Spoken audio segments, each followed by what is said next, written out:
While it is widely acknowledged that black individuals were enslaved and utilized on plantations and in households as domestic servants, there exists a less discussed aspect of slavery that pertains to the treatment of black male slaves by white women.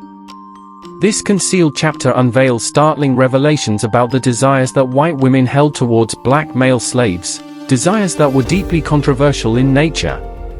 Some white women experienced intense attraction towards black men, while others harbored sadistic tendencies. But what were the actions that transpired between white women and black male slaves, concealed from their white husbands' knowledge? Welcome to a new installment of Black Culture, a platform dedicated to shedding light on lesser-known facets of black history, culture, arts, and forgotten civilizations. Our mission is to unearth obscured narratives and bring black culture back to the forefront. We extend our gratitude to the members of our community who have been avidly watching our videos and supporting us. For those who are new, we invite you to join our community and contribute to the establishment of a robust medium for black history education. In this episode, we will delve into the historical accounts of how black male slaves were subjected to abuse by white women and utilized for their pleasure. Let's embark on this journey to explore this distressing aspect of history. Delphine McCarty, born on March 19, 1787, in New Orleans, hailed from a family that was intimately acquainted with the luxuries of life. Her father, Louis Bartholomew McCarty, was a man of distinction, bearing the esteemed title of Chevalier in the Distinguished Royal and Military Order of St. Louis. The McCarty family was not just any family. They possessed a vast estate sprawling over 1,344 acres, positioned alongside territories of noteworthy individuals such as Count Pierre-Philippe Mandeville de Marigny. It was within this grand estate that Marie Delphine McCarty grew up, her life flourishing in opulence and prominence. Yet, within this opulent setting, a darker truth loomed, a truth associated with the institution of slavery. During this era, affluent families, like the McCarthys, counted black slaves as integral members of their households. Slavery was not merely a cultural norm, it was deeply entrenched in the southern United States culture from the 17th to the 19th centuries. Notably, it wasn't solely culturally accepted but was also legally endorsed, becoming an integral component of the region's economy and society. In this world where wealth and power were inextricably linked with cruelty and injustice, affluent families acquired slaves through various means, sometimes passing them down from one generation to the next.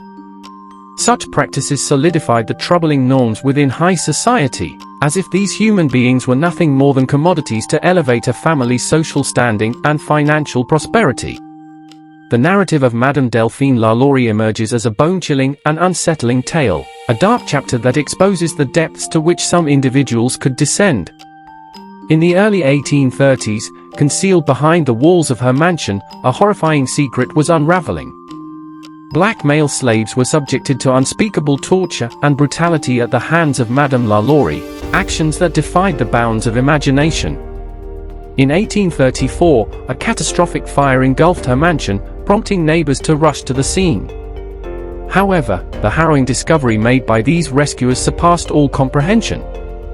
Black male slaves, barely clinging to life and bearing horrific injuries, were discovered inside.